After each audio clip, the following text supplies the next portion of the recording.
Meus senhores, temos aqui à mesa hoje aqueles que são para mim, atualmente, as frases, enfim, os apodos mais ou menos são sempre superlativos, são sempre subjetivos, são sempre dúbios, carregados de subjetividade, mas temos aqui, curiosamente, em minha opinião, curiosamente e sintomaticamente, dois dos principais, se não os dois principais rostos, quanto a mim hoje, daquilo que é, de facto, o 25 de Abril. E, curiosamente, e paradoxalmente, e de uma forma completamente cretina, ambos não estavam em Lisboa no 25 de Abril.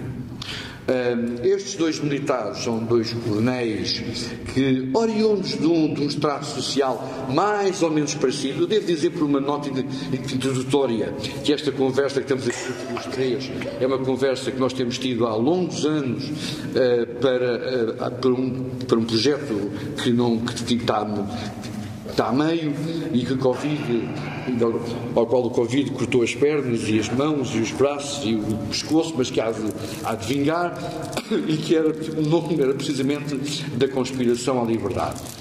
Porquê? Porque estes dois homens, sendo filhos de uma classe média rural, que tinha uma vida confortável no sentido de que era uma classe média que vivia com o conforto bem acima daquilo que era a média em Portugal nos anos 50 e 60, o Vasco Correia Lourenço, natural da Lousa, Castelo Branco, Beira Baixa, o Carlos Matos Gomes da Barquinha, portanto do Norte, do Ribatejo Norte, e são dois símbolos daquilo que viria a ser mais tarde denominado pela saudosa e extraordinária Ana Carrilho como um pouco a carne para canhão. Aqueles militares que acreditaram, aqueles jovens que acreditaram que a defesa da pátria além fronteiras nas terras africanas seria um uno, seria um desiderato ideal, mas como sabemos, ao fim de alguns anos nos teatros de operações, rapidamente perceberam que aquilo pelo qual estavam a lutar não fazia grande sentido, ou se quisermos, não fazia sentido algum. E por isso os dois, curiosamente, tendo ambos passado pela Guiné, que é o berço mais vital, mais vivo, mais vibrante do que veio a ser o 25 de Abril, e a isso não será estranho, Vasco Lourenço não concordará comigo, Carlos Matos Gomes concordará mais, a isso não será estranho a presença, de facto, de António de Spínola, queira-se ou não, um homem que gerou uma dinâmica muito singular, muito particular, quer entre o meio castrense, quer do ponto de vista político, com os contactos que fazia com Leopoldo Senghor, Miguel Cabral e com o governo de Lisboa, no sentido de tentar uma solução que não fosse a solução militar. A conversa que vamos ter é uma conversa em que estes dois homens nos vão dizer um pouco sobre como é que tudo começou antes do 25 de Abril, nas suas juventudes, nos seus crescimentos, nas suas chegadas à Academia Militar, como é que depois foi esse choque de passar da Academia para a guerra a sério. A guerra a sério, o Vasco Lourenço na Guiné, o Carlos Matos Gomes em Moçambique e na Guiné, sendo um dos mais notáveis combatentes da guerra colonial, que isso é extraordinário nele, essa questão, aquilo que a extrema-direita e a direita tantas vezes que tentou atacar estes homens, mas que falta de ética é essa de atacarem e de tentarem desmembrar a soberania? Não, porque a soberania mais importante não é do Estado, é a soberania do povo. O que os capitães de Abril fizeram não foi em obediência à soberania de um Estado obsoleto, foi em obediência à soberania para com um povo que obsoletamente era esmagado por uma ditadura que não dava tempo nem espaço para a liberdade e para a esperança. Carlos Matos Gomes, quem é lá atrás, há muitos anos, o Carlos Matos Gomes? Quer dizer, tem de ser um do 8 milhões. A ideia que eu tenho da história não é a história dos protagonistas, isto é.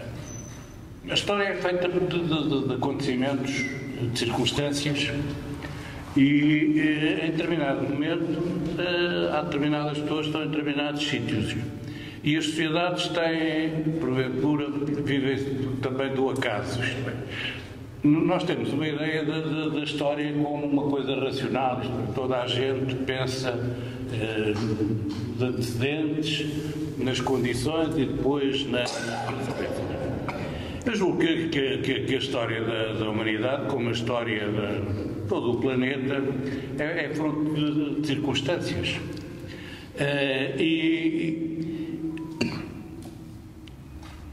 O que é que acontece? Aquilo que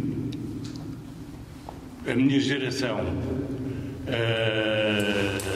desempenha um papel histórico de civilização, como porventura a geração do Afonso Henriques desempenhou um determinado papel, a geração do Dom João I desempenhou um papel, a geração dos Braganças desempenhou outra, a geração dos republicanos desempenhou outras.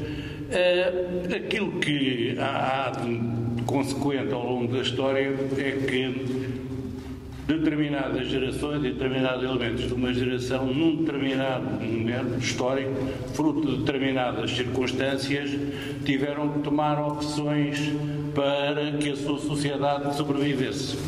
O 25 de Abril é um acontecimento que marca e que resolve uma questão de sobrevivência da sociedade portuguesa, isto é, em 1974, Portugal e esta sociedade corriam o risco de serem varridos da história da Europa e da história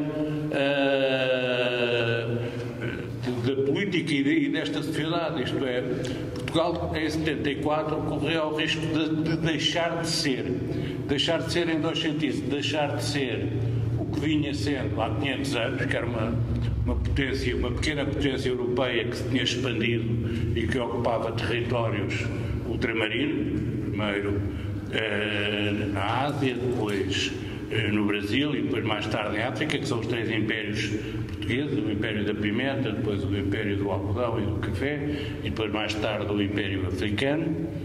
Portugal corria o risco, então, de deixar de ser essa potência ultramarina e expansionista e deixar de ser também, por não ter lugar, deixar de ser um Estado europeu, porque deixava de ter qualquer relevância. Aquilo que esta geração dos capitães de Abril faz é perceber o beco em que o regime estava metido, para o qual não encontrava solução, e não encontrava solução porque o regime era duas coisas que são tremendas e destrutivas.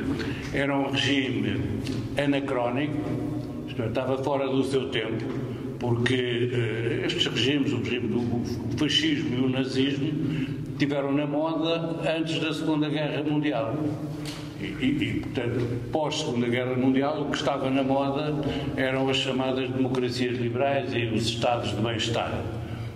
E, portanto, o Estado Novo era anacrónico nesse sentido. E era também um regime arcaico, isto é, era um regime em que a sociedade portuguesa estava situada ainda no pré-liberalismo, isto é, em 1974 vivia-se aqui em Portugal ainda num regime que tinha sido dirimido e mal dirimido em 1820 nas lutas entre os miguelistas e os liberais. E o regime que aqui existia, arcaico, foi muito bem definido pelo professor Adriano Moreira quando referia que o Dr. Salazar tinha instaurado um regime beatificável, isto é, um regime de poderes, dos poderes aristocráticos, dos poderes dos terratenentes, dos donos da terra e dos poderes eclesiásticos e da Igreja.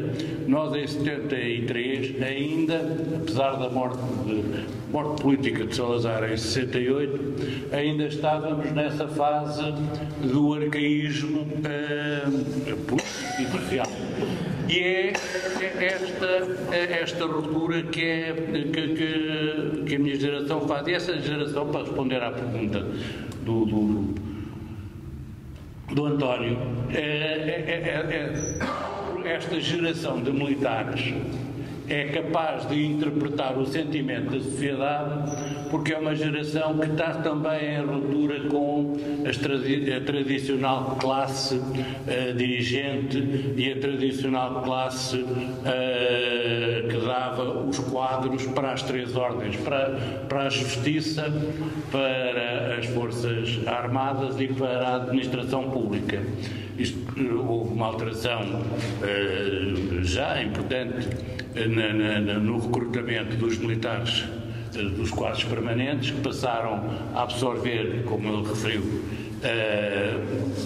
os filhos das classes médias mais ou menos estabelecidas, e é esta classe que, no contacto com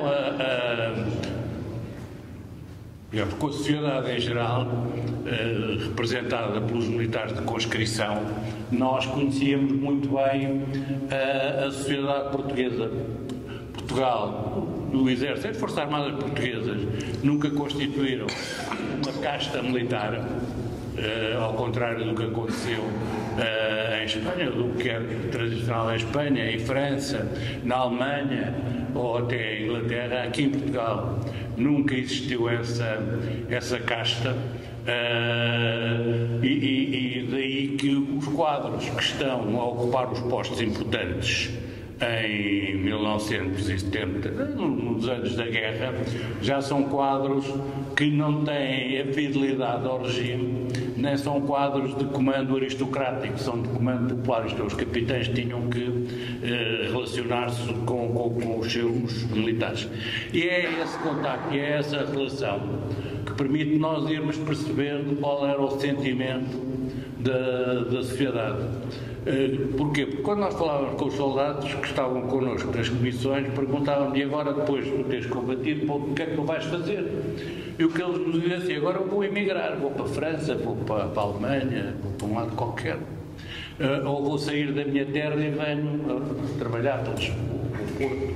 E aquilo que eu pensava, e muitos outros pensávamos, era: o que é que eu estou aqui a fazer, a comandar esta tropa numa guerra, num conflito que não consegue sequer dar um destino e dar um motivo de vida aos que combatem?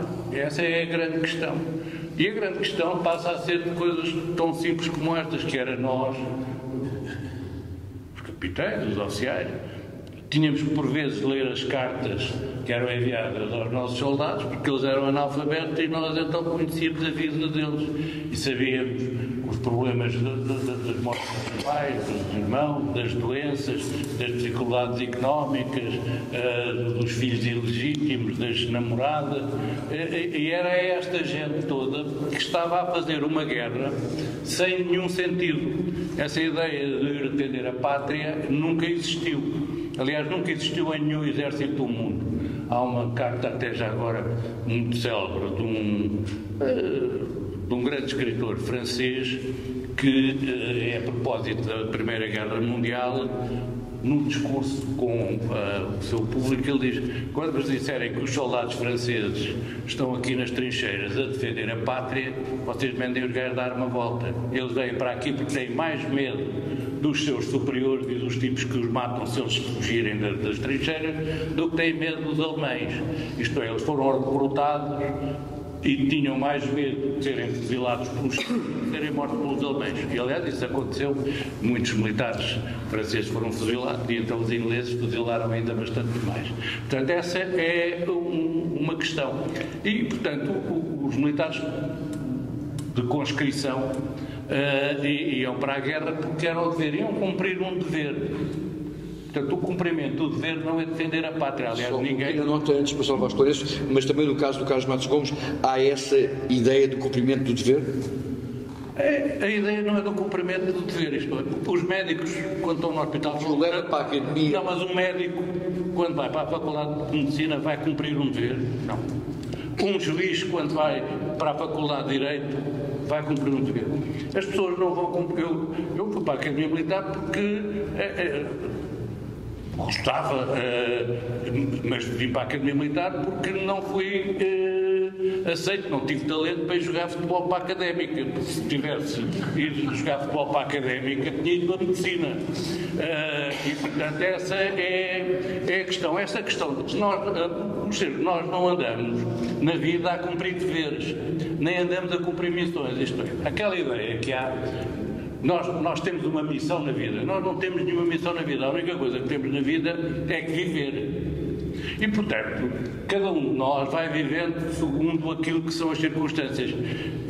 Quando me falam na vocação, eu digo, eu acredito na vocação quando encontrar alguém que tenha vocação para guardar retretes, ou para ser pica-bilhetes, ou para conduzir um autocarro, ou para conduzir um metropolitano durante 8 horas da noite metido num buraco. Ninguém tem vocação para isso.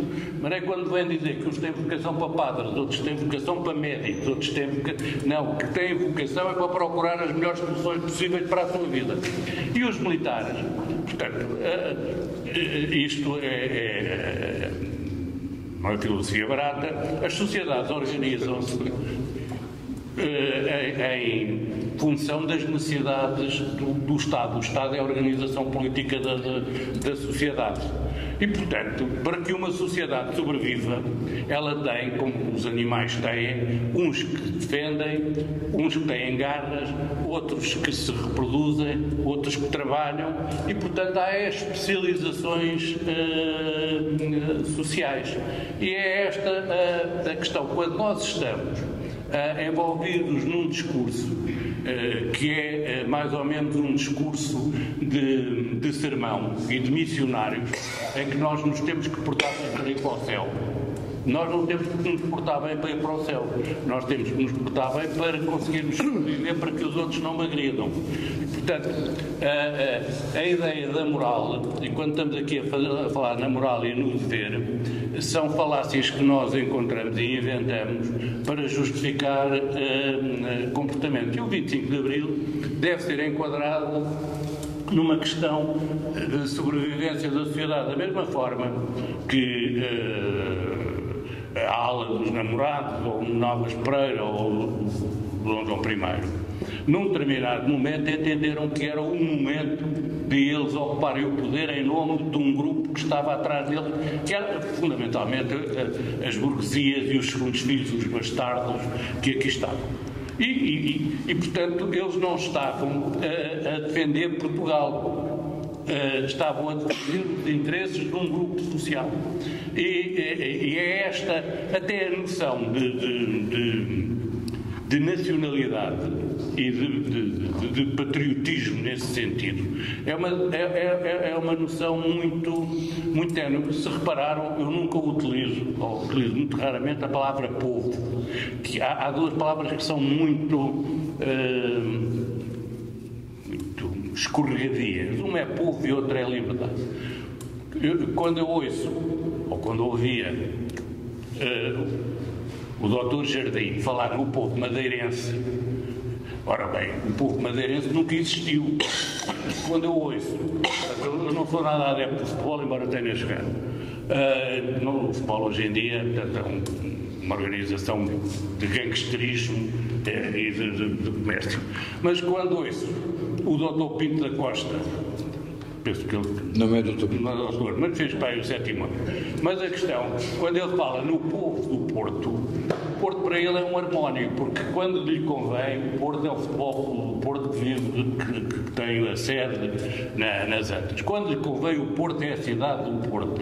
Quando lhe convém, o Porto vai até Braga. E quando lhe convém mais, o Porto vai desde Coimbra até Bragança. Portanto, é o norte todo. Ora bem, não há nenhum povo aí, não há nenhum povo do Porto. Não há nenhum povo nos Açores, não há nenhum povo madeirense.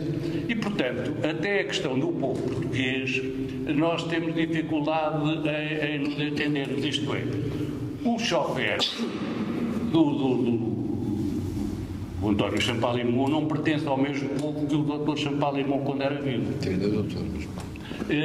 Portanto, as pessoas que estão aqui, que trabalham no lixo, aqui a limpar o lixo, não pertencem ao mesmo povo do Presidente da Câmara, por muito que eles digam.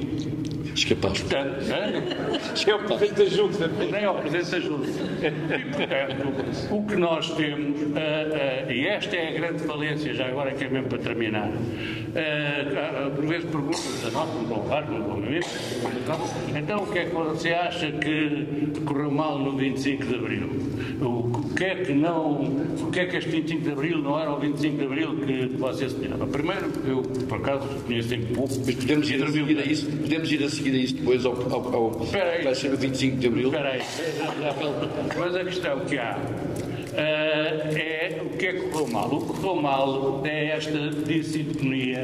Não, deixe-me interrompê-lo. Já vamos depois ao que correu mal a seguir, pode ser? Estamos a ir aqui tentar enquadrar um pouco como é que chegamos ao 25 de Abril. A mim não me interessa. Está bem, mas eu quero saber do Vasco. Interessa também como é que saímos do 25 de Abril. Vasco, esta visão cada vez mais cética, realista, dura do Carlos é uma provocação que ele faz, que não é barata, é uma convicção convicta, passa o pleonasmo. Olhando para aquilo que foi a sua vida desde jovem e depois o envolvimento do 25 de Abril, como é que olha para tudo isso? E já agora, como é que olha também para esta visão cada vez mais sintonizada do Carlos Matos Gomes? Bem, você, boa tarde, é um prazer estar aqui. Você conhece, temos tido algumas discussões, de facto, o Carlos tem uma visão um bocadinho mais filosófica do que eu. Como é que eu olho para isso? Ele tem muita razão quando define o panorama geral. Agora, depois no concreto, se nós quisermos ir ao concreto, é evidente que no concreto houve a conjugação de vários factos em que apareceu um grupo de cidadãos, por acaso militar, fundamentalmente de quadro permanente, que, colocados perante essa situação, por acaso de salvaguarda da sobrevivência do país, acharam que deviam ter a intervenção que tiveram e que, no que diz respeito, me ajudou e de maneira a realizar enquanto ser humano. Eu não me farto de frisar isso, de um poeta que eu não sei já quem foi, já perdi essa parte, que diz que o homem, para se realizar, tem de fazer 3 coisas na vida: fazer um filho, escrever um livro e plantar uma árvore. E eu costumo dizer, eu sinto mais realizado, porque já fiz estas 3 coisas e tive a sorte, e aí friso bem a sorte, de pertencer a um coletivo que fez o 25 de Abril. E envolvi-me, as circunstâncias levaram a que fosse um dos eventos principais do coletivo que fez o 25 de Abril. Portanto, e, por exemplo, dá-me um imenso prazer este facto, passados 50 anos, nós estamos a comemorar os 50 anos do 25 de Abril. Eu já devo ter dado mais de 30 entrevistas a órgãos de comunicação social estrangeiros. Já não falam português. De todo o mundo. Isto é, o 25 de Abril continua a ser uma referência nestes países, nos Estados Unidos, no Brasil, na Inglaterra, na França, na Alemanha, na Suécia, na Noruega, em Espanha. É de facto uma coisa impressionante e, por exemplo, na Alemanha já deve ter dado entrevistas a uns 5 ou 6 órgãos de comunicação social diferentes. E da França também. O que é que significa? É que, de facto, o 25 de Abril foi, no mundo de então, um fenómeno que eu considero que é único na história universal. Não há, por muito que nós tentemos recuar à história, não encontramos um fenómeno semelhante ao 25 de Abril. Ainda para cima, realizado em moldes que foram contra o que era a moda e o que acontecia normalmente, o que tinha acabado de acontecer. Isto é, quando havia militares a intervir na política, era para fazer uma ditadura. E as condições foram criadas porquê? Pela luta dos portugueses e das portuguesas durante os 48 anos, várias tentativas falhadas, e depois é a Guerra Colonial.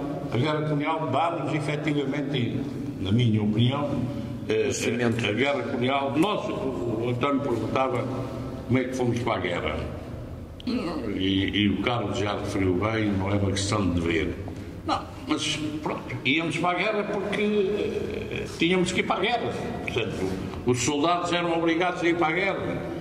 Eu, quando terminei a minha comissão na Guiné... A minha pergunta, se me permite, é bem porque a guerra, porque é a Academia Militar, que é mais político do que ir para a guerra. Não, a Academia Militar, porque é que eu fui para a Academia Militar?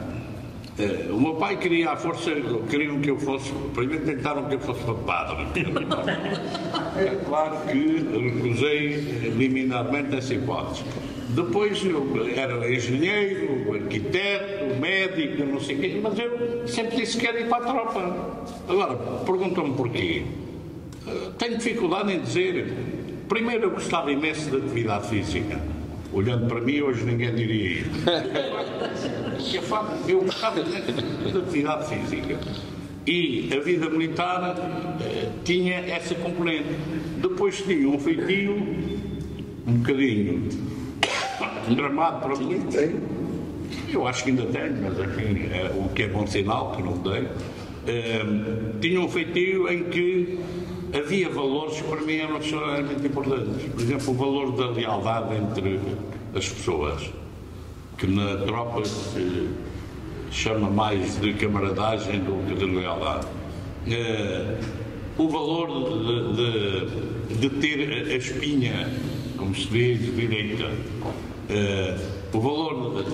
Isso, eu estava convencido, depois cheguei lá, tive imensas desilusões. Mas eu estava convencido que no serviço militar se praticava mais do que cá fora na vida civil. E é isso como é. Está claro, passado um ano, estava no segundo ano da Academia Militar, cadê? E escrevi o meu primeiro opúsculo, não atingi nem de longe a categoria do Carlos Matos Filhões, que é, eu tenho dito publicamente, é para mim um dos melhores escritores portugueses, sem dúvida.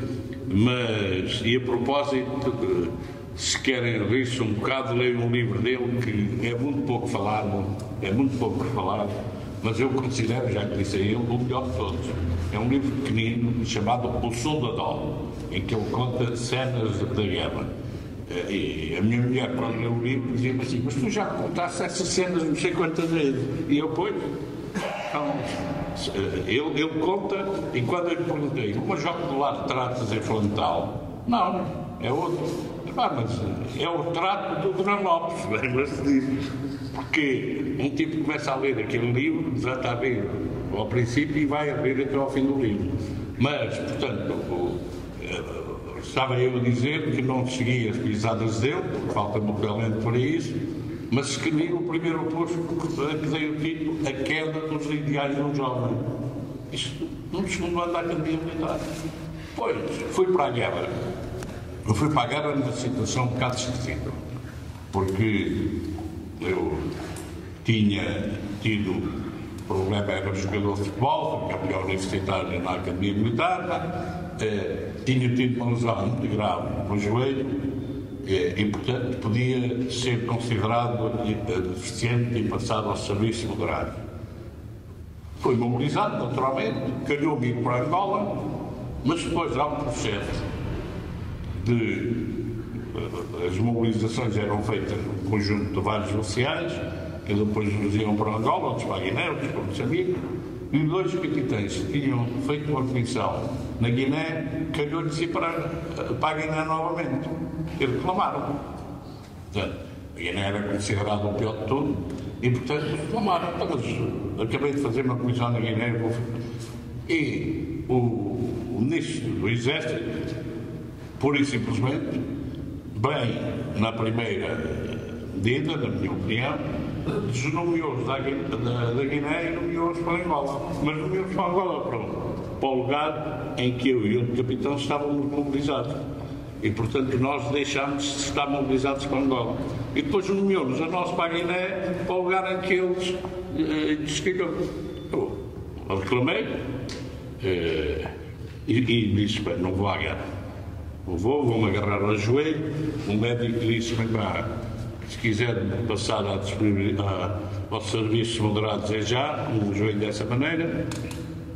Mas depois houve um sentimento, isso tem que ver também com a minha maneira de ser.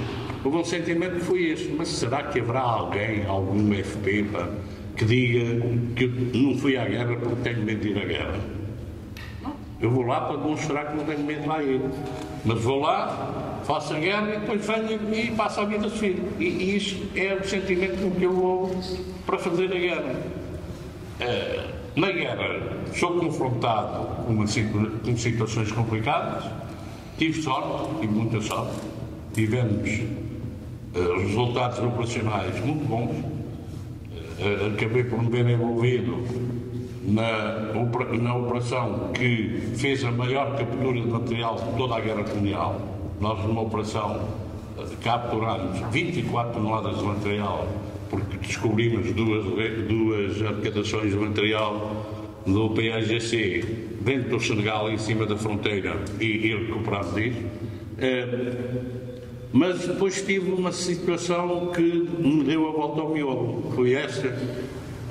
Eu descobri, eu estava em cima da fronteira com o Senegal, e descobri uma rede de informações da população que estava comigo, no seio da população, e dos milícias.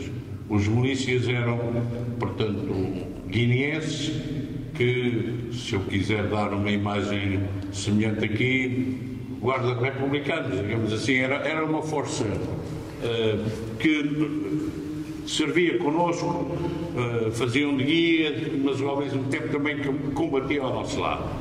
E quem dirigia essa rede, nós estávamos a 800 metros da fronteira e não saía nenhuma força da companhia para fazer uma operação, que eles não mandassem logo alguém informar o PAGC para onde é que nós íamos. E quem dirigia essa rede era um milícia chamado Bori, que, quando eu descobri a rede, ele tinha sido morto ao meu lado numa emboscada que tínhamos apanhado aí há menos de 15 dias.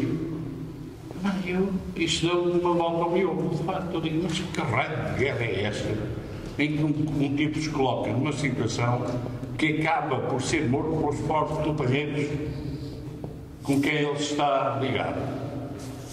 Discutimos muito, discuti com os meus graduados, e cheguei a uma conclusão: essa guerra não é minha. Eu estou aqui a imagem.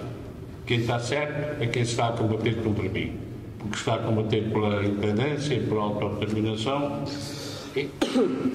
e decretei e informei ações ofensivas que não vão ter mais comigo. Depois, no fim da comissão, uma situação complicada que se gerou, acabei por me ver forçado ainda a fazer uma ação ofensiva, porque foi a última vendetta do Spínola contra nós. Porque a minha comissão com o Spínola foi bastante complicada. Por isso é que eu acho que o Spínola, em termos históricos, teve importância. A importância maior que eu lhe dou na Guiné é ter permitido que o problema da guerra em si se discutisse, e a questão de que a guerra tinha que ser resolvida politicamente e não militarmente. Esse é o grande mérito dele. O resto, com o desacordo aí do meu amigo e camarada Carlos, não o considero nem sequer um grande cabo de guerra, porque tive com ele grandes conflitos, mesmo nessa área da guerra em si.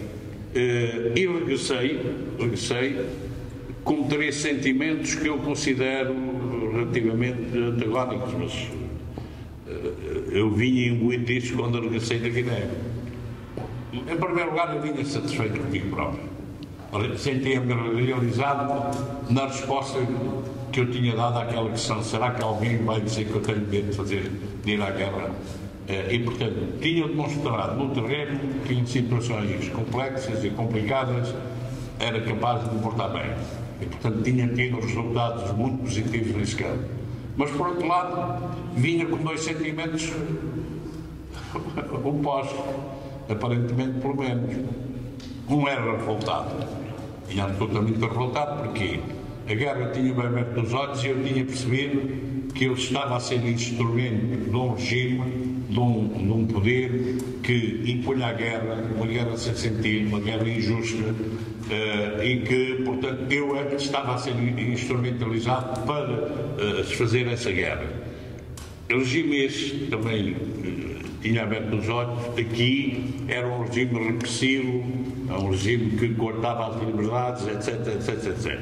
E depois vinha com o terceiro sentimento, que era decidido. Eu vinha absolutamente decidido a duas coisas. Nós, militares do quadro permanente, fazíamos uma comissão de 2 anos lá, vinhamos aqui, estávamos 1 ano, voltávamos mais 2 anos, e eu vinha decidido à guerra mongólica. Vou pedir para sair, ou uma guerra ao joelho, ou qualquer outra coisa, vou pedir para sair, se não me deixarem sair, deserto. Mas a guerra mongólica. Mas depois vinha também decidido a isso. Se eu tiver a oportunidade de, como militar, contribuir para dar o triparote nesses tipos que estão a impor a guerra e estão a impor a ditadura, eu vou fazê-lo. E depois tive a sorte, de facto, de me ver envolvido nas tais circunstâncias que o Carlos referiu e que nós sabemos aproveitar extraordinariamente bem, porque a nossa geração fez um ato que, enfim, serei suspeito a dizê-lo, mas é o único na história universal e é a melhor operação, mesmo em termos militares, é a melhor operação que alguma vez as Forças Armadas portuguesas tenham realizado. O Carlos acabou a sua primeira intervenção com a vontade de não querer falar mais do antes do 25 de Abril. Com a vontade de não querer falar mais agora do antes do 25 de Abril, da preparação do 25 de Abril, por isso eu estava com vontade de discutir mais. Não é uma questão de vontade.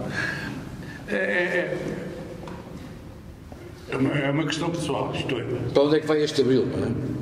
Como? Para onde é que vai este Abril, não é? É essa a questão. O resto é assim. Eu quando decido, quando percebo uma situação, vamos ter que a resolver. E isto já não é uma tomada de consciência, é uma tomada de decisão. A tomada de consciência é um processo lento. Normalmente, nós dizemos que vamos tomando a consciência porque não queremos decidir logo. E, portanto, vamos adiante e criando condições. Eu não funciono muito assim, não fui educado assim, fui educado de uma forma muito livre. Tive essa sorte. Desde pequeno poder fazer tudo. Embora de família conservadora. Embora num contexto familiar muito conservador.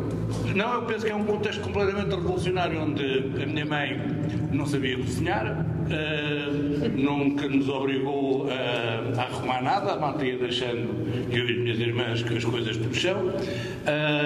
O meu pai nunca me deu uma palmada. Eu com 12 anos estive um mês inteiro por minha conta em Espanha e fui entregue pela Guarda Civil ao meu pai em Vilar Formoso. E o meu pai, pronto, levou-me um bocado, e a minha mãe achou perfeitamente natural que meus 12 anos tivesse um mês em Espanha por conta própria, engraxei sapatos em Salamanca, arrumei casa, essas coisas, e portanto a questão do conservadorismo era do lado do meu pai, que eram integralistas, mas entenderam sempre que isto era uma questão de fé. Eu não tinha fé, mas eles tinham fé que eu um dia havia de ter fé.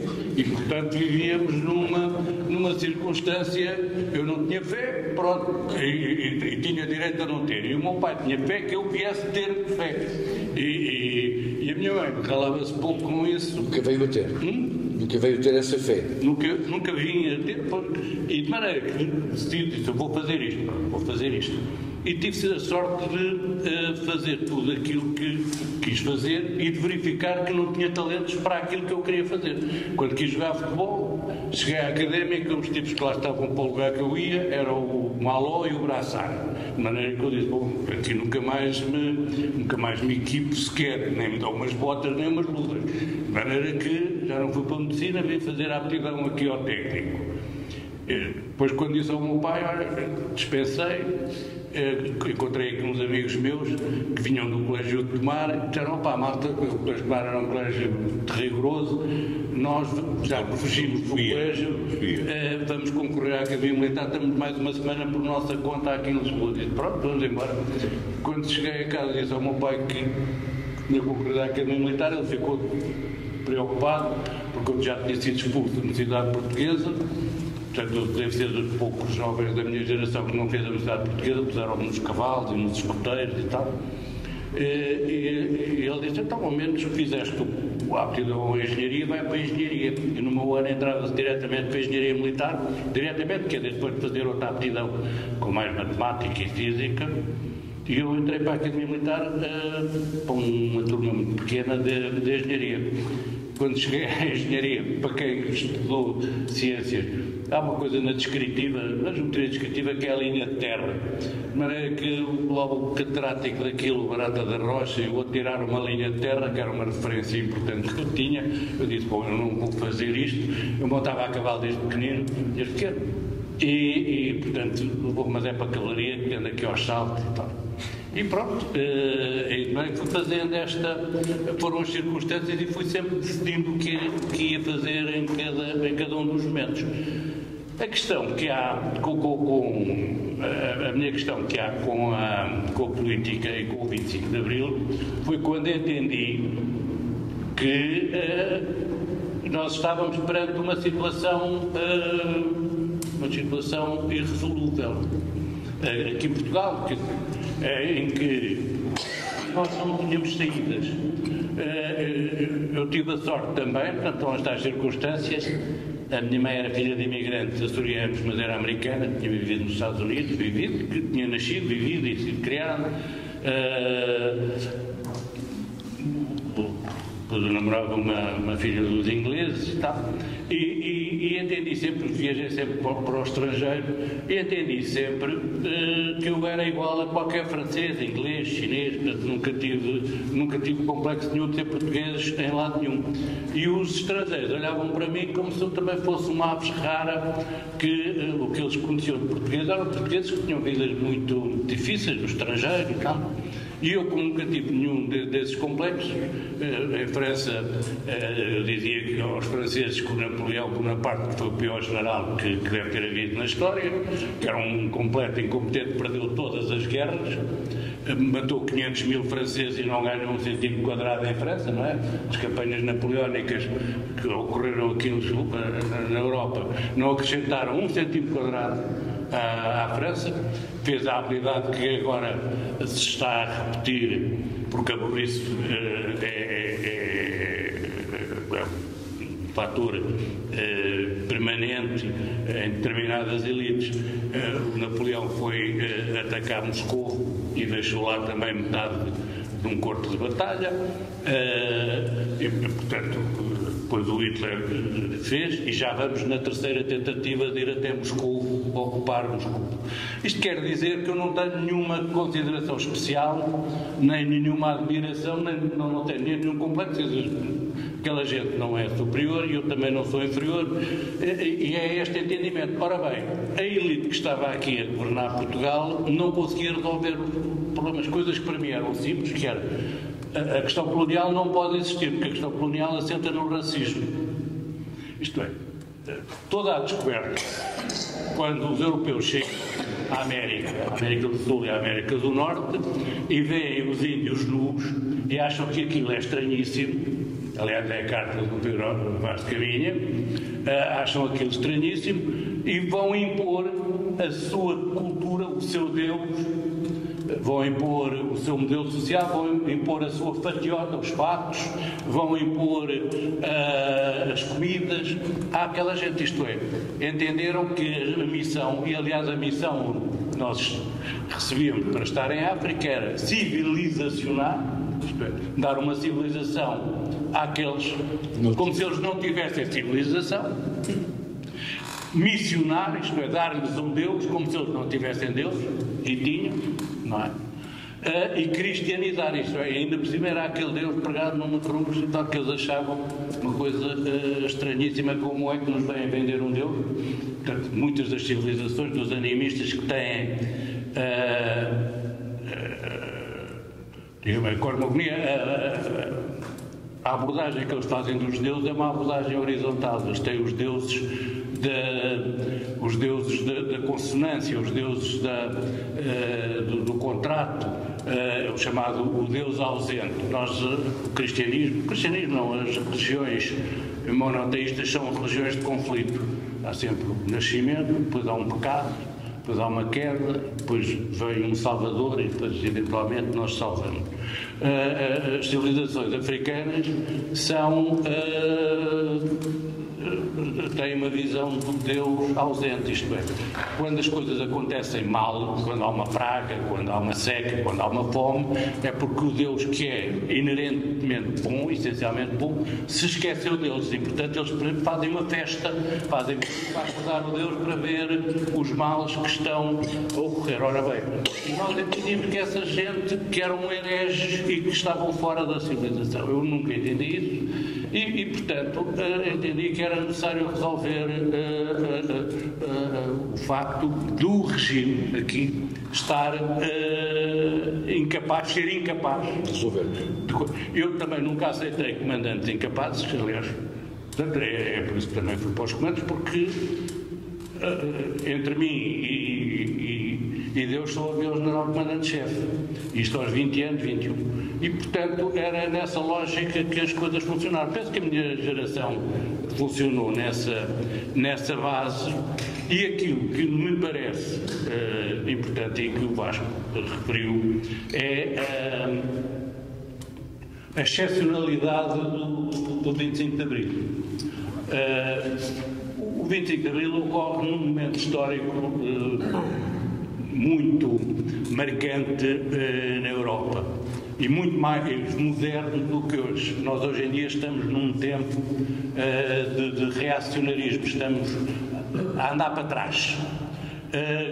Em 1974, 75, eu nessa altura até ia bastante, fui à Alemanha várias vezes, nós estávamos a viver já na Europa aquilo que se chamaram os anos de chumbo, não é? Quando já havia a guerrilha urbana, o grupo Pater-Manoch na Alemanha, havia a questão das Brigadas Vermelhas na Itália, tinha havido o maio de 68, isto é, há uma geração que é a minha e a do Vasco, a nossa, que na Europa, em 1974, 75, já estava a perceber as taras do neoliberalismo e do capitalismo. Isto é, eles estavam a viver a sociedade da abundância e do consumo. Na Alemanha, em 1974, os estudantes universitários eram pagos, recebiam um vencimento que era maior do que um capitão aqui em Portugal. Um estudante universitário tinha um vencimento que dava para viver num excelente apartamento em Frankfurt. Mas eles sentiam que este modelo de sociedade, que está hoje em dia a ruir aqui na Europa, e nós estamos num momento histórico de decadência e de desmoronamento de um tecido e de um edifício e de uma edificação política e social, já era visível há 40 ou há 50 anos. E aquilo que acontece aqui, o que se estava a discutir na Europa em 50, foi o surgimento dos chamados novos filósofos da escola de Frankfurt, do Marcuse, o Foucault, Adorno, em que o que se discutia era como é que a sociedade era constituída por aparelhos repressivos. Isto é, a soberania, que é o domínio absoluto de um determinado grupo social sobre a totalidade, isso é que é a soberania. O O resto, a outra coisa é a independência, e portanto a soberania é sempre interna. Como é que a soberania se materializava nas sociedades? E materializava-se através daquilo que foi designado os aparelhos de repressão. Basicamente, forças policiais, forças militares, a justiça, os sistemas judiciais e os sistemas prisionais e os sistemas comunicacionais, isto é, o domínio das mentes, da comunicação social, o domínio da força interna e da força externa dada pelas Forças Armadas e, portanto, eram as chamadas as envolventes da sociedade.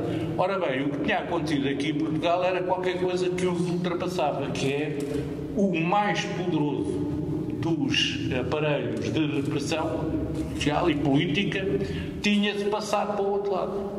E era aí por isso que todos olhavam, e ainda hoje se olha, para a Revolução como este facto extraordinário. Isto é, nós não temos a noção, mas atrás de um presidente de uma junta está um polícia.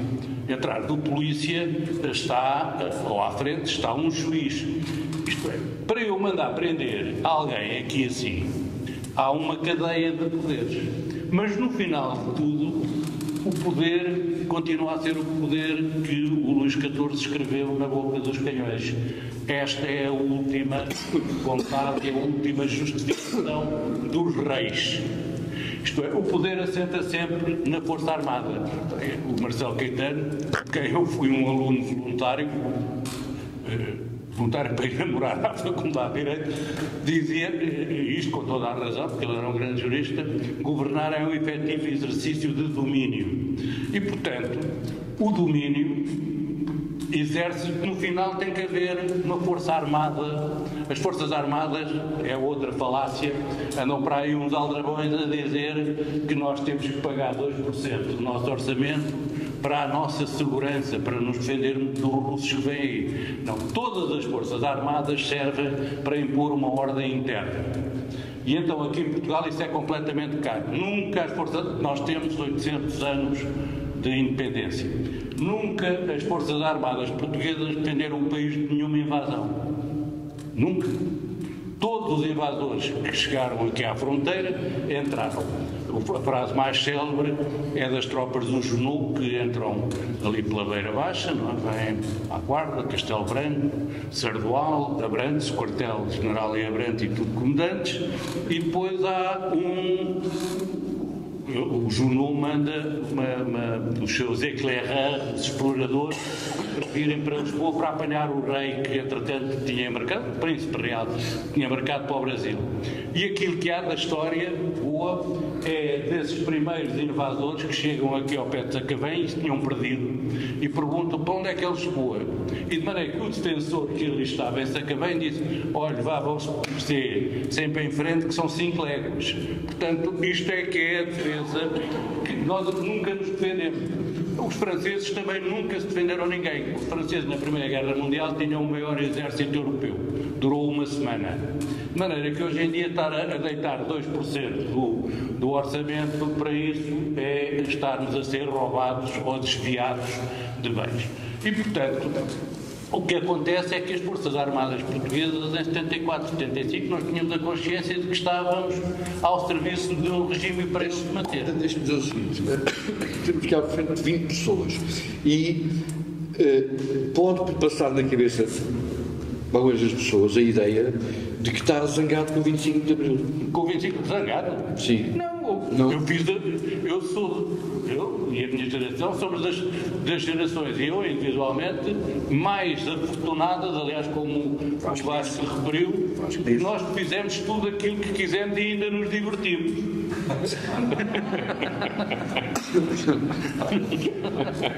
E, portanto, eu, Vasco, acho que estamos de muito bem connosco.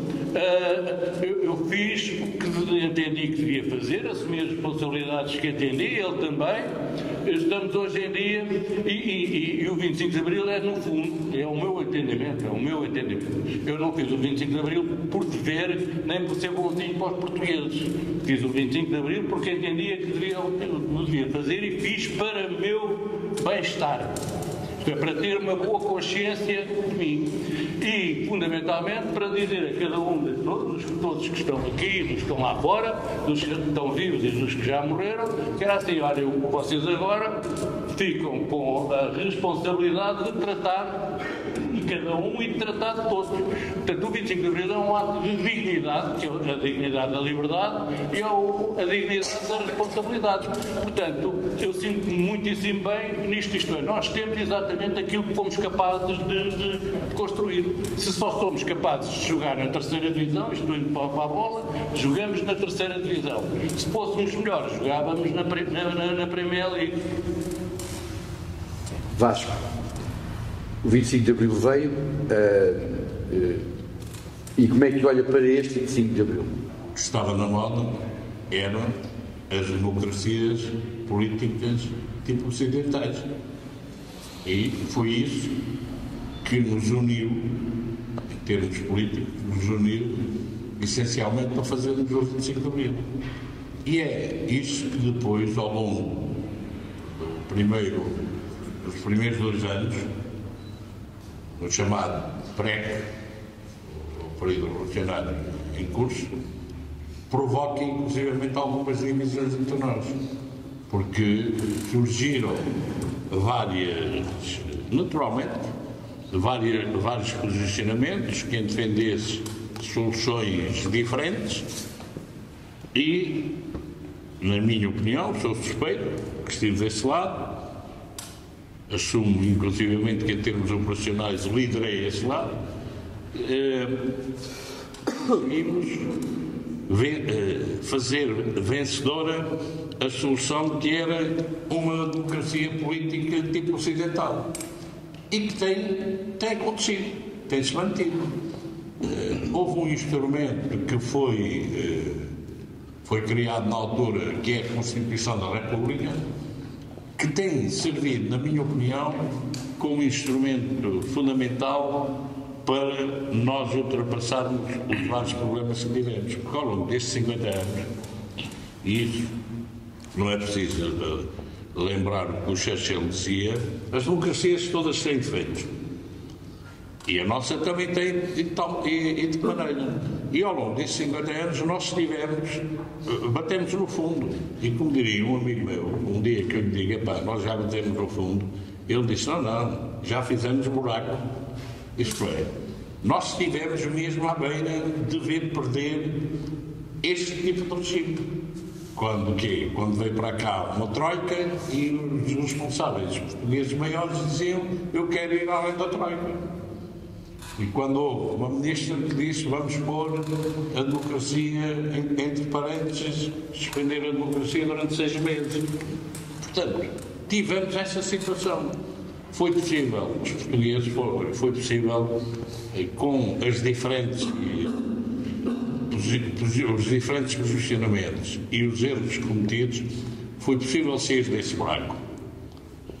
Nós, em termos da Associação 25 de Abril, que somos uma associação cultural e cívica radicalmente autónoma em termos partidários, não somos neutros ideologicamente, porque para nós há linhas vermelhas da liberdade e da democracia, portanto, mas o resto somos efetivamente independentes e autónomos em termos partidários.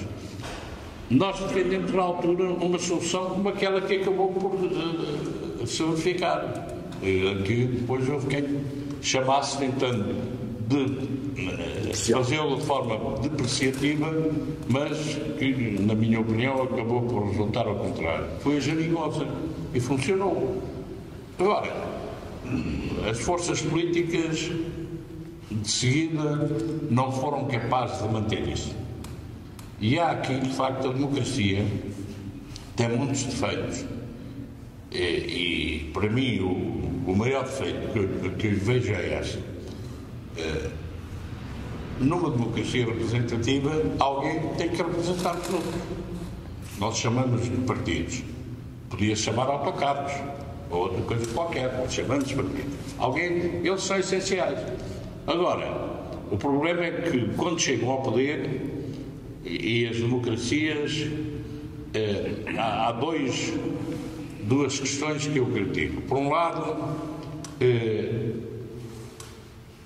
nunca uma solução democrática é unipolar. Portanto, há sempre uma maioria e minorias.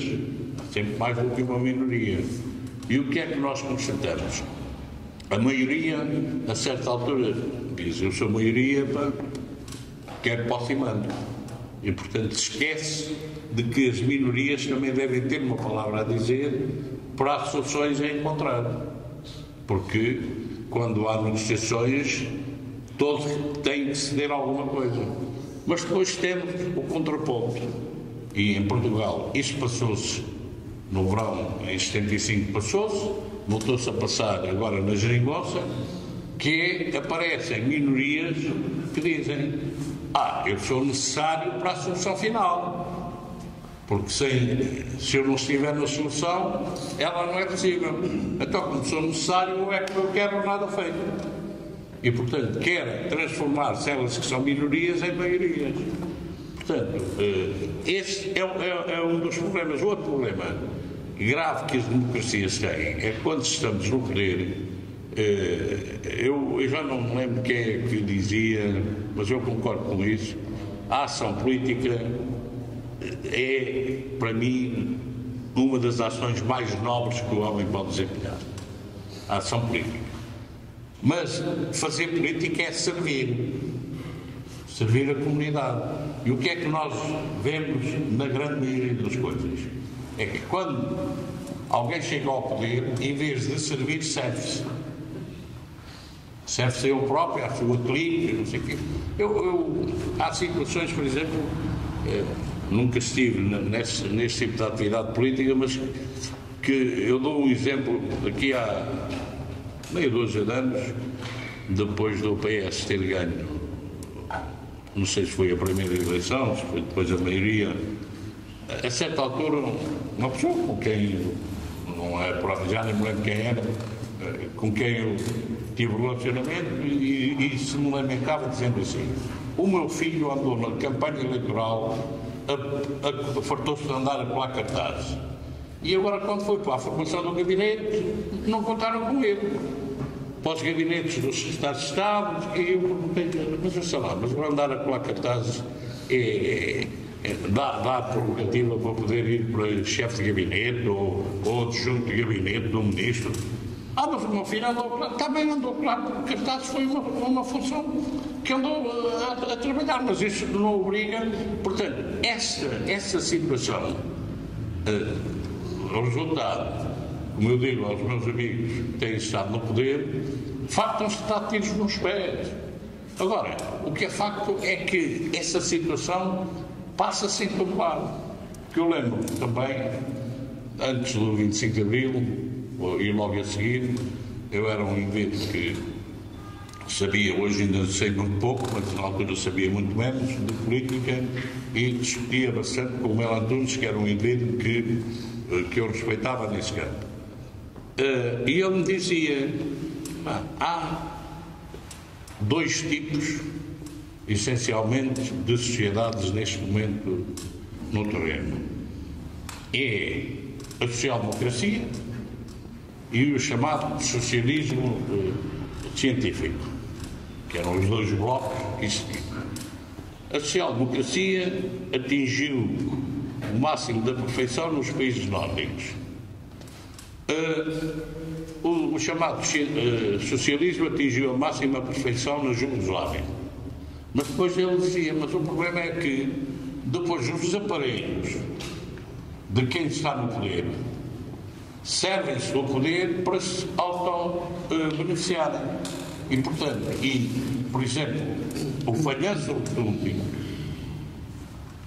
não preciso eu afirmar, na minha vida o demonstrei fortemente e que me afasta extraordinariamente dessa hipótese, o falhanço rotundo das sociedades chamadas comunistas ou socialistas científicas foi que o aparelho curto domina o poder porque eles têm coisas extraordinariamente importantes no campo das artes, no campo da cultura, têm coisas.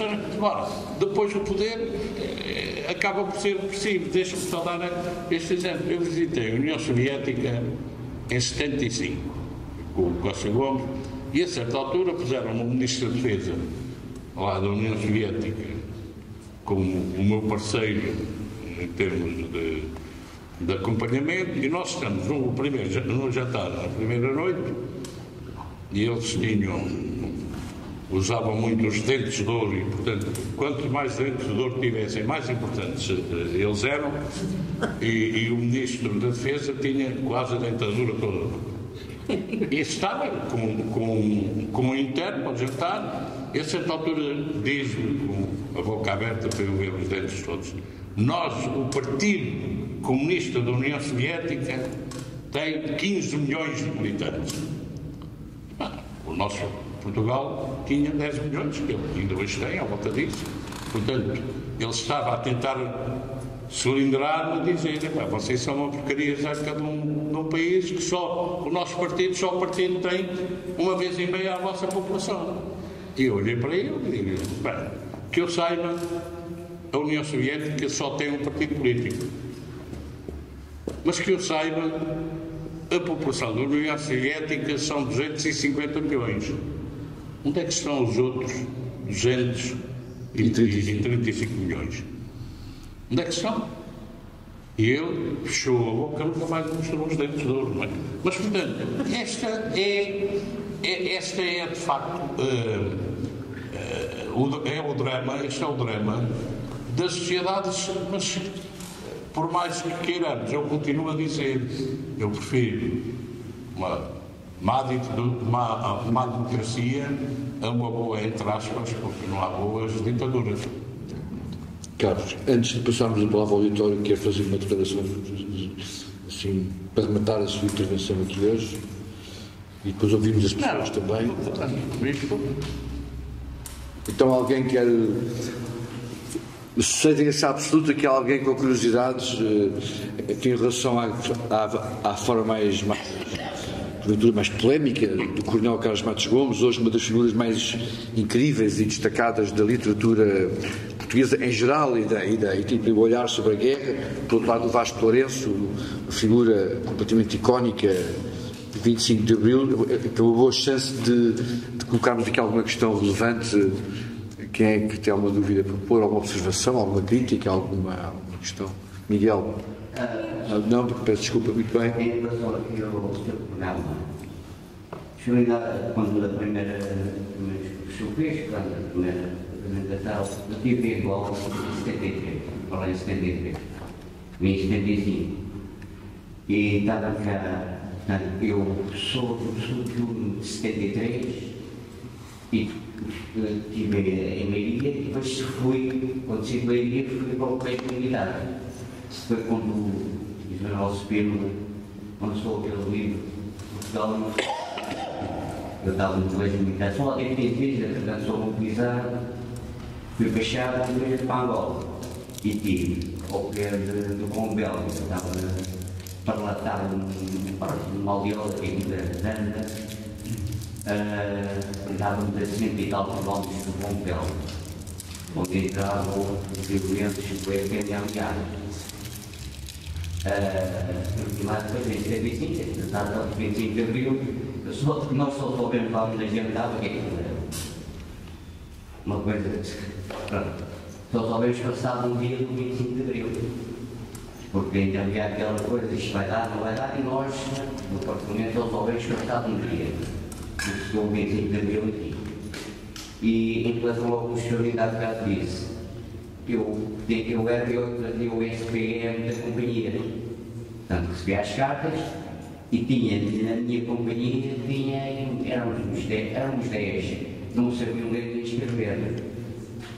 Era analfabetos completamente. Eu passei noites a escrever no derograma, aquilo que o senhor ainda há bocado disse, de ver, estava as famílias, as mulheres, não sei o quê. Eu passei noites e dias a escrever ao grande e a ler, depois foi aos escondeiros que se viram. Portanto, isso levou uma coisa que eu realmente... Para termos a ideia, há bocado falei que o regime era um regime arcaico e anacrónico. Eu e um camarada meu, que é o Aniceto Afonso... desculpa, eu tive o meu comandante, era madeirense, ele deixou para Soares Armento, não sei se o senhor... Mas a questão que há, nós escrevemos um conjunto de livros sobre a guerra colonial e, passado tempo, recebemos um pedido do Museu Britânico da Guerra, o British War Museum, para nós lhes enviarmos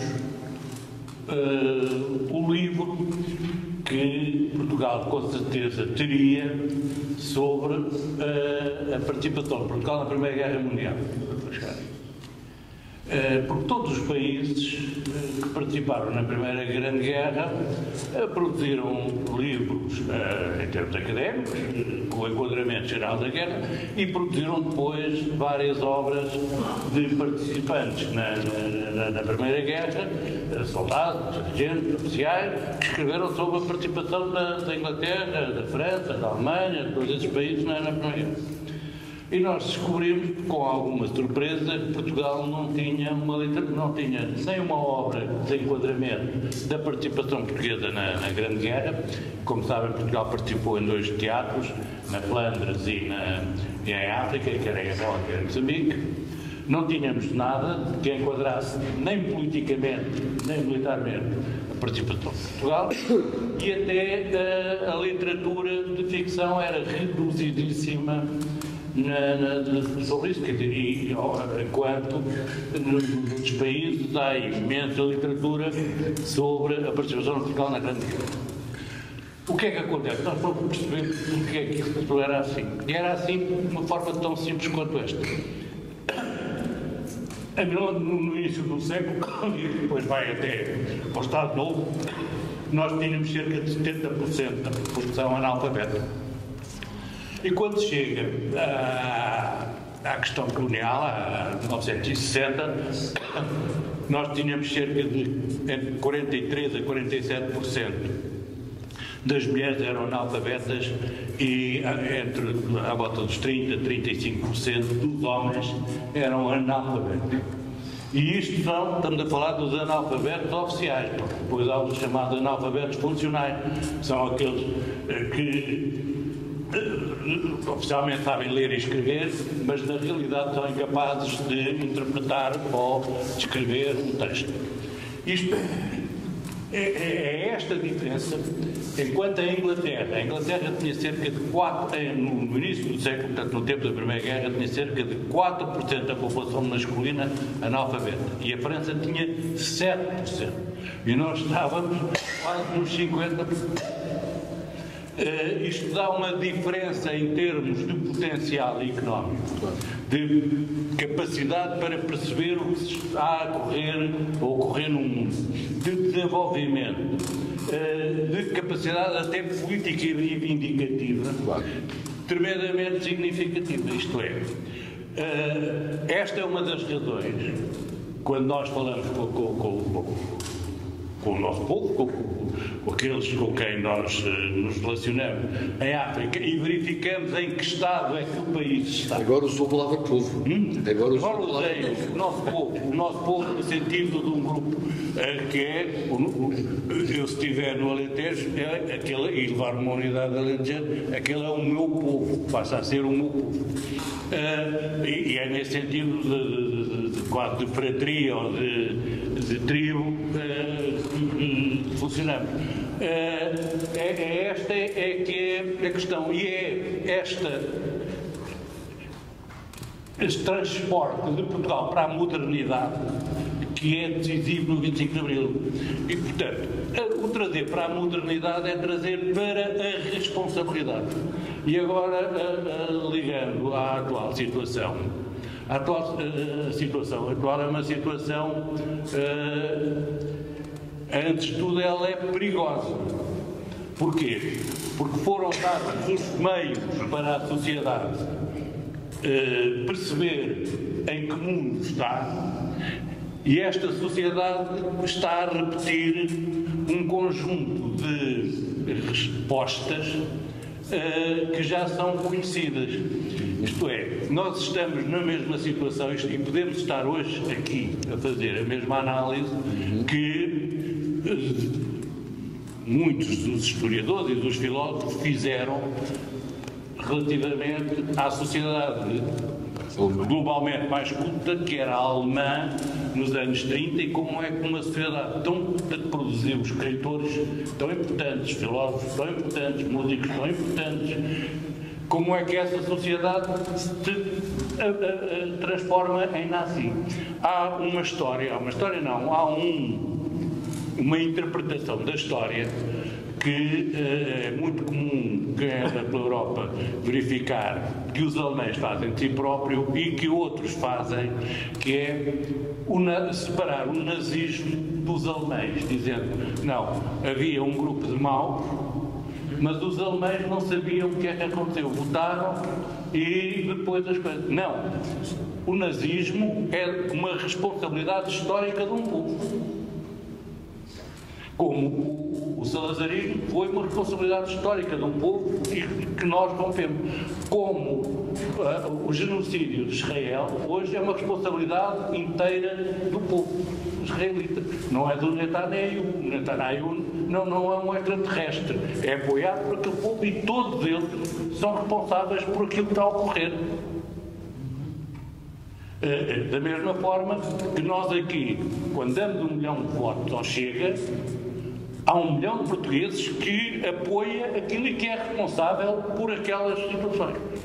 E quando nós também referimos que aqueles são movimentos neofascistas, não, aqueles são movimentos neonazis. O nazismo é completamente distinto do fascismo. O nazismo baseia-se no racismo, na superioridade rássica, que é aquilo que baseia-se ainda mais na questão da desigualdade, aprofundar desigualdades. Daí que o primeiro inimigo do nazismo seja o comunismo. Isto é, qualquer ideia de liberalismo, o comunismo tem uma parte do liberalismo que é o da igualdade, do qual tem sérias divergências, mas a grande questão que está hoje em dia a ser reconstruída na Europa é a ideologia do nazismo, do espaço europeu reservado a uma raça, e daí fecharmos a Europa fechada aos imigrantes, fechada ao outro, fechada até em termos étnicos a outros grupos minoritários, no caso dos ciganos, mas outros grupos, o caso dos indianos, o caso das pessoas vindas da Ásia. É isto que nós estamos a reconstruir, isto é, estamos a salientar a nossa superioridade, a afastar o outro e a rejeitar o outro. E isto é um retrocesso civilizacional. E pior ainda, esse retrocesso civilizacional assenta em termos de filosofia no cristianismo, que está muito associado e é a base das chamadas igrejas evangélicas, é a vinda do Salvador. E como alguém dizia, é estranhíssimo que se espere de um Salvador que construiu o universo, agora preciso que eu lhe pague 10 euros de dízimo para resolver os problemas do mundo. Não é? Mas é essa a ideia do salve-se. Não, o salve-se e voltamos sempre ao mesmo, ao 25 de Abril. O salve-se é que seja responsável e tome conta da sua vida, organize-se para que as coisas funcionem. É esse pé. Quer dizer, estes movimentos messiânicos são movimentos de cobardia. Que é, você é cobarde, porte-se bem, porque há um salvador e há um dirigente e há um chefe. Mas era inevitável que o 25 de Abril viesse a gerar chegas? Era inevitável? Inevitável? Não há nada inevitável. Bastava... O Chega é uma resposta a estruturas mentais bem mais complexas. Isto tem o ser psicólogo social, mas a questão que há, e eu julgo, portanto, falando aqui, é esta. Todos nós daqui no Ocidente, agora o chamado Ocidente alargado, há um Ocidente que já vai quase no Polo Sul, que é ao pé da Austrália, não é? O Ocidente viveu durante 500 anos da exploração de outros espaços. Viveu, em primeiro lugar, da exploração da América do Norte, depois da América do Sul, depois da Ásia e depois da África.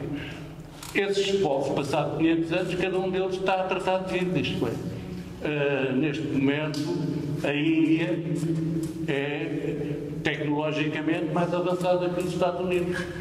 Faz mais lançamentos de satélites que os Estados Unidos. A China produz, hoje em dia, computadores de gerações mais avançadas do que aquelas que todo o Ocidente produz. A Europa, neste momento, não tem um sistema de geolocalização, não tem um GPS, para ter ideia de onde é que nos andamos a meter quando andamos a fazer guerras com potências tecnologicamente desenvolvidas.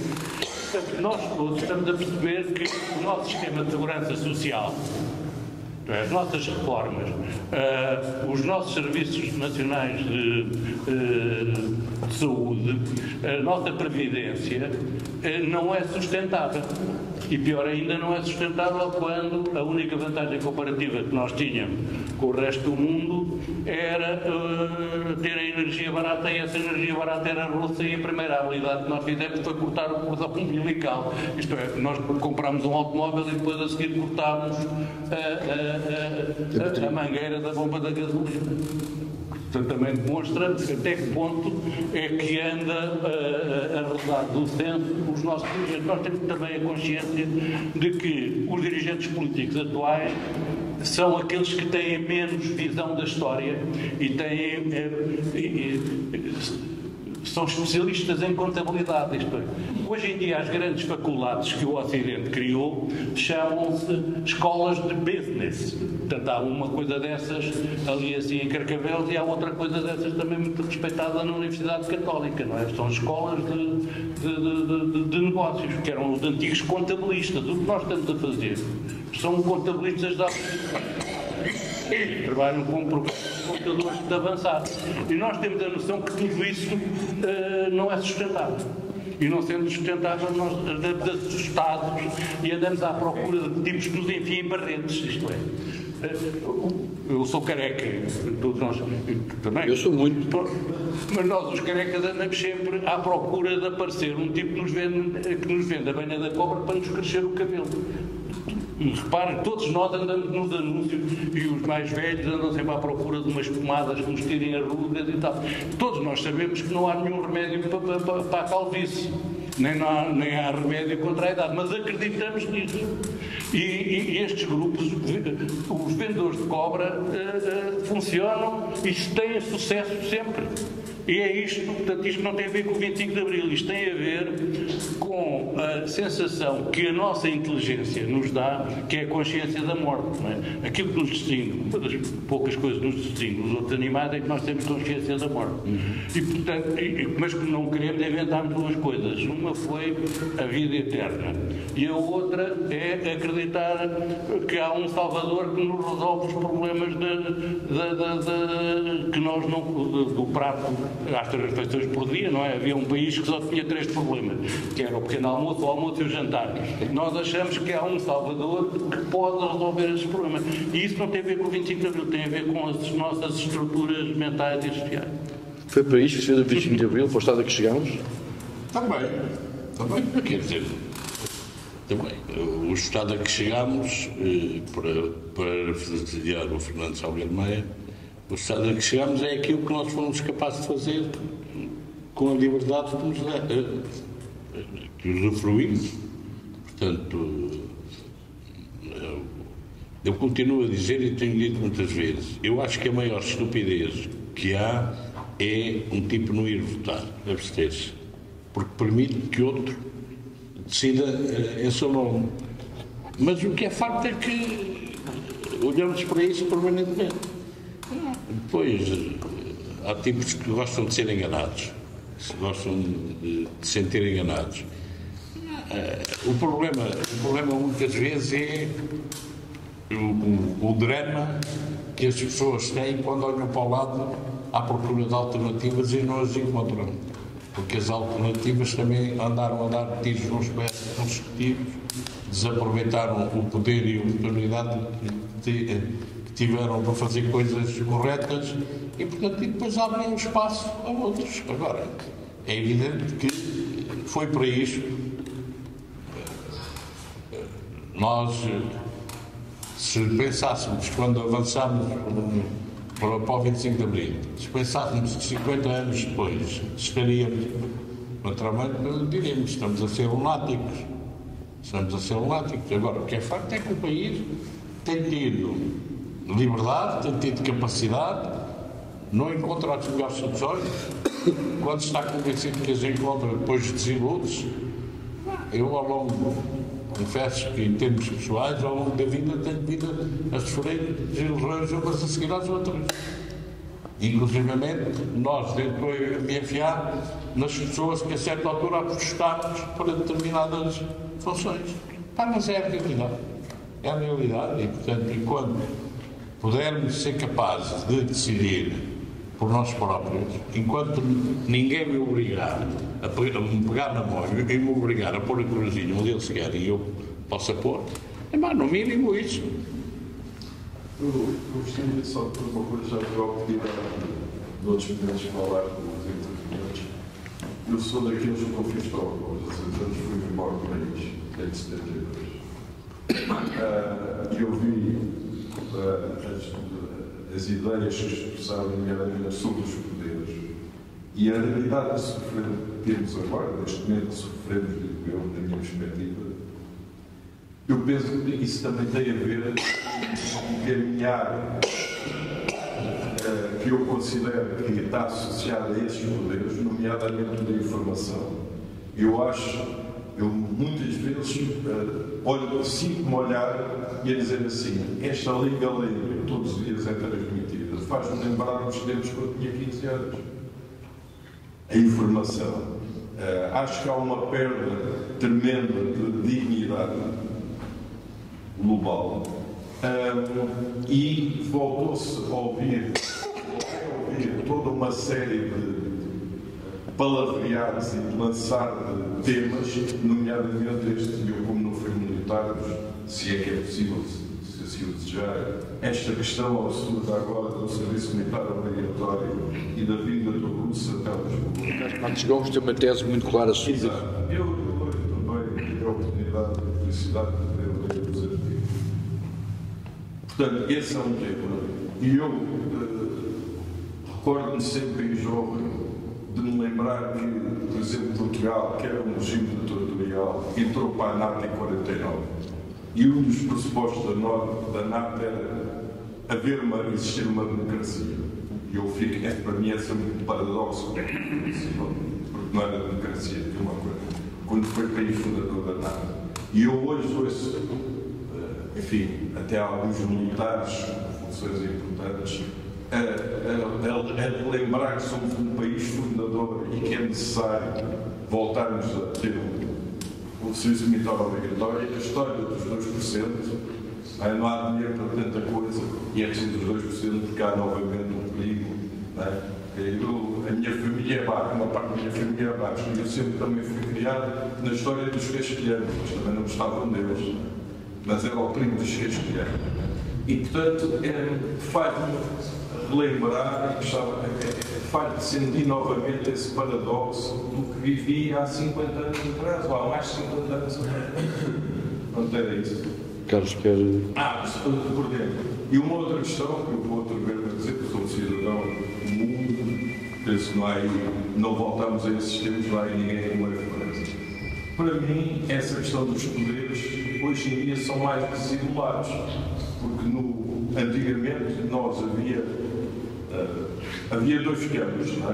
Havia aqueles dois que gostávamos e havia os outros que falávamos com cuidado, ou falávamos nos nossos grupos. E hoje em dia, por exemplo, a história de, para mim, dissimuladamente, chegámos a esta situação também porque os poderes fizeram um golpe constitucional. Quer dizer, o processo que foi desenvolvido, independentemente, eu também posso dizer, não sou tanto do PS, Portanto, são insuspeitos. Mas aquilo que fizeram daquela manobra para levar à tomada de posição do ex-primeiro-ministro é uma forma de poder dissimular muito pouco democrática, na minha perspectiva. E não está sozinho a pensar nisso. Repare, há um termo que acho que foi um americano que criou, que é o lawfare. O lawfare é um golpe de Estado sem a utilização da força, usando, e isso está a ser bastante praticado hoje em dia, usando o poder judicial e a comunicação social. E eu já perguntei publicamente, já o disse ao próprio Presidente da República. Passado esse tempo todo, o Primeiro-Ministro, o ex-Primeiro-Ministro, se demitiu, não está acusado e não é arguído. O que é que a Procuradora-Geral da República está à espera para se demitir? E como ela se não demitiu, o que é que o Presidente da República está à espera para admitir? E o Presidente da República, isso é do Governo. Não, desculpa, você arranjou pretexto para dissolver a Assembleia da República sem ter necessidade de o fazer. Mais facilmente arranjar pretextos para demitir a Procuradora-Geral da República. Mas isso é a comunicação social, o poder judicial.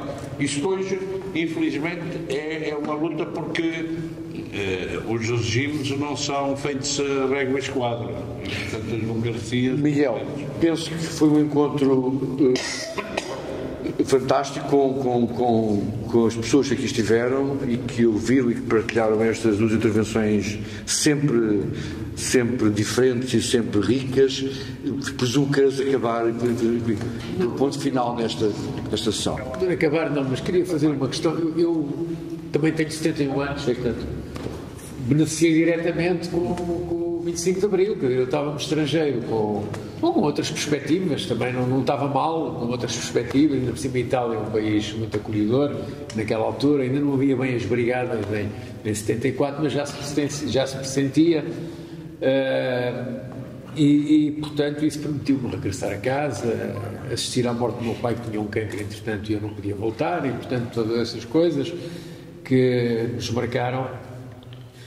E estou como ao Vasco, eu prefiro uma péssima democracia a uma boa ditadura, e portanto aí estamos de acordo. E eu, quando, apesar de tudo, tanto o Coronel Matos Gomes como o Vasco Lourenço tiveram pontos de partida diferentes e têm, porventura, explicações interiores diferentes para o facto de estarem aqui. Faz lembrar um bocado, eu gosto também de música clássica, quando estou numa orquestra, às vezes começo a pensar individualmente em cada um daqueles que está a tocar, o que é que ele faz na vida.